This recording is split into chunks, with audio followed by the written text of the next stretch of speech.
వేకువజామునే 5:30 గంటలకు వైఎస్ఆర్ కాంగ్రెస్ పార్టీ కార్యాలయం, అది కూడా పూర్తి కావస్తున్న భవనాన్ని కూర్చడం చాలా బాధాకరం. ప్రజాస్వామ్యంలో హింసకు, కక్ష సాధింపు చర్యలకు, అలానే ఇలాంటి కవ్వింపు చర్యలకు తావు లేదనేది నా అభిప్రాయం.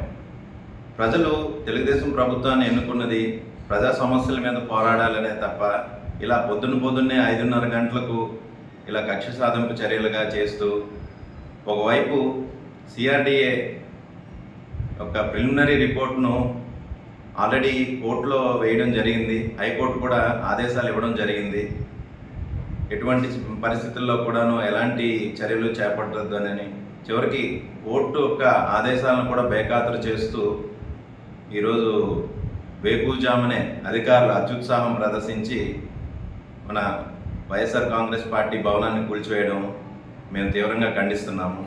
భవిష్యత్తులో ఇలాంటి చర్యలు చేపట్టకుండా బహుశా కోర్టులు ఏదైనా ఒక ఆర్డినెన్స్ లాంటిది ఏమైనా ఇస్తుందేమో అని ఆశిస్తున్నాము.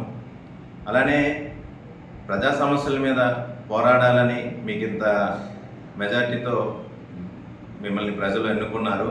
దాని మీద దృష్టి పెట్టాలని ఈ సందర్భంగా తెలుగుదేశం నాయకులకు నేను సూచిస్తున్నాను.